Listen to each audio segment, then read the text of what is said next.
ইমরান খান বিশ্ব রাজনীতিতে বর্তমানে একটি আলোচিত নাম। ইমরান খানের জন্ম, পরিবার, শৈশব, ক্রিকেট, রাজনৈতিক দল গঠন এসব নিয়ে আলোচনা করে আপনাদের সময় নষ্ট করতে চাই না। একটু কষ্ট করে গুগল করলে ইমরান খানের জীবন বৃত্তান্ত যাবতীয় জানতে পারবেন।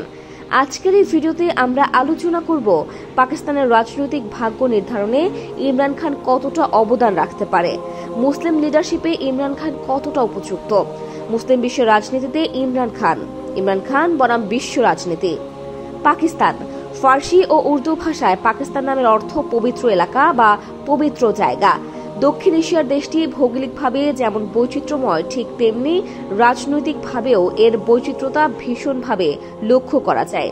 দেশটির স্বাধীনতার ৭৬ বছর হলেও আজ পর্যন্ত কোনো প্রধানমন্ত্রী তার পূর্ণ মেয়াদে ক্ষমতায় থাকতে পারেননি।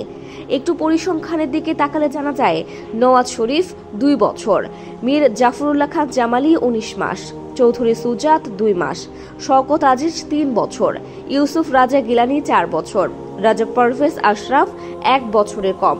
এভাবে ধারাবাহিকতায় সর্বশেষ ২০২২ সালের ১০ এপ্রিল জাতীয় পরিষদে বিরোধীদের অনাস্থা ভোটে হেরে ক্ষমতা হারান ইমরান খান।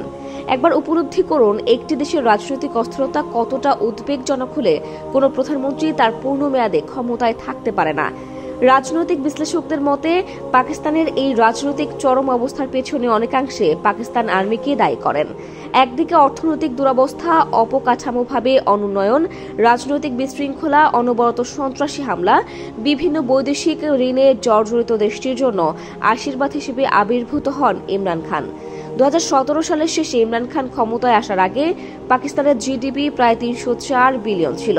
২০১৮ সালে তিনি পাকিস্তানের প্রধানমন্ত্রী হয়েছিলেন এবং প্রথম সরকার গঠন করেছেন। এই সালের জিডিপি বেড়ে দাঁড়ায় প্রায় $৩২১ বিলিয়ন। সন্ত্রাসী হামলায় পাকিস্তানের বিশ্বজোড়া কুখ্যাতি। ২০১৪ সালে পেশোয়ারের একটি সেনা পাবলিক স্কুলে একটি সন্ত্রাসী হামলা সংঘটিত হয়। এই হামলায় ১৪৫ জন ছাত্র ও শিক্ষককে হত্যা করা হয়। ২০০৯ সালে লাহোর সন্ত্রাসী হামলা, ২০১৪ সালে পেশোয়ার স্কুল হামলা, ২০১৬ সালে ইকবাল পার্কে হামলা, ২০০৮ সালে করাচির হাদিসা কলেজে হামলা। এরকম হাজারো হামলা দৃষ্টান্ত রয়েছে পাকিস্তানে।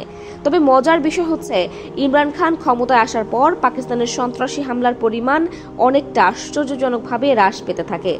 ২০০৯ সালে পাকিস্তান সফরে আসা শ্রীলঙ্কা ক্রিকেট টিমের ওপর সন্ত্রাসী হামলার পর আর কোনো দেশ পাকিস্তানের খেলতে যায়নি। ইমরান খান ক্ষমতায় আসার পর তার ব্যক্তিগত উদ্যোগে প্রায় ২৪ বছর পর ইংল্যান্ড টিম পাকিস্তানে খেলতে আসে।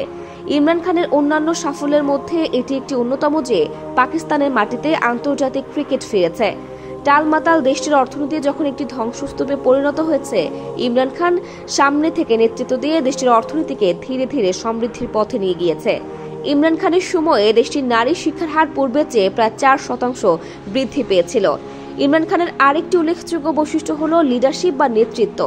১৯৯২ সালে বিশ্বকাপ জয়ী ইমরান খান যেভাবে নেতৃত্ব দিয়ে প্রায় হারতে বসা একটি টিমকে বিশ্বকাপ জয়ের মতো সম্মান এনে দিয়েছিল, তার নেতৃত্ব গুণ দিয়ে ঠিক তেমনি রাজনীতির ময়দানেও ইমরান খানের নেতৃত্ব গুণ, কথা বলার বাচনভঙ্গি, ব্যক্তিত্ব সবাইকে মন্ত্রমুগ্ধ করে।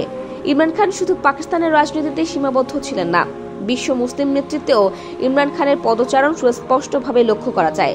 উদাহরণস্বরূপ বলা যেতে পারে রোহিঙ্গা সমস্যা।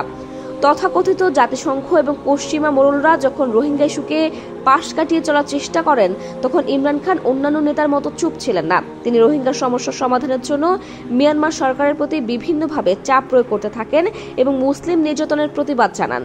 এছাড়াও বিশ্বের যখন যেখানে মুসলমানদের উপর নির্যাতন হয়েছে, ইমরান খান দ্ব্যর্থহীন কণ্ঠে প্রতিবাদ জানিয়েছেন। এর স্বীকৃতিস্বরূপ royal Islamic strategic studies centre পাকিস্তানের প্রধানমন্ত্রী ইমরান খানকে ২০২০ সালের মুসলিম ম্যান অব দ্য ইয়ার ঘোষণা করে। শান্তিপ্রিয় ইমরান খান ভারতের সঙ্গে দীর্ঘদিনের বিরোধ কাশ্মীর সমস্যার সমাধান করারও করেছিলেন। ইমরান খান এসব নেতৃত্বগুণ মুসলিম বিশ্বকে আশা জাগিয়েছিল যে নতুন কোনো মুসলিম নেতা আগামীতে আসছে, যার হাত ধরেই মুসলিম বিশ্ব পাবে আর এক নতুন আর্তুগুল গাজীকে। বিশ্ব রাজনীতিতেও ইমরান খান ছিলেন বিচক্ষণ এক দূরদর্শী নেতা। পশ্চিমা চোখ রাঙ্গানি উপেক্ষা করে আমেরিকার দ্বিমত থাকা সত্ত্বেও ইরানের সাথে বহল তবিয়তে চালিয়েছেন বিভিন্ন কূটনীতির তৎপরতা। সম্পর্ক উন্নত করেছেন সৌদির সাথে। তুরস্ককে সাথে নিয়ে গড়ে তুলতে চেয়েছিলেন শক্তিশালী মুসলিম কমিউনিটি। ইমরানের এসব কার্যক্রম তাকে ধীরে ধীরে বিশ্ব নেতা হওয়ার পথ সুগম করেছিল, কিন্তু তার এই পথে বাধা হয়ে দাঁড়ায় অনাস্থা ভোট। 2022 সালের 10 এপ্রিল পাকিস্তানের পার্লামেন্টে অনাস্থা ভোটে হেরে তিনি প্রধানমন্ত্রিত্ব থেকে অপসারিত হন। ইমরান খান পরবর্তীতে দাবি করেন যে তার এই ক্ষমতাচ্যুত হওয়ার পেছনে আমেরিকার হাত ছিল, ষড়যন্ত্র করে তাকে ক্ষমতাচ্যুত করা হয়েছে। পিটিআই প্রধান ইমরান খানকে আল কাদির ট্রাস্ট দুর্নীতি মামলায় 9 মে 2023 সালে ইসলামাবাদের হাইকোর্টের সামনে থেকে তাকে গ্রেফতার করা হয়। ইমরান খানকে ঠিক যেভাবে নাটকীয়ভাবে গ্রেফতার করা হয়েছিল, ঠিক সেভাবেই নাটকীয়ভাবে মুক্তি দেওয়া হয়। প্রধান বিচারপতি ওমর আতা বান্দিয়াল তখন ইমরান খানের গ্রেফতারকে অবৈধ ঘোষণা করে তাকে মুক্তি দেন।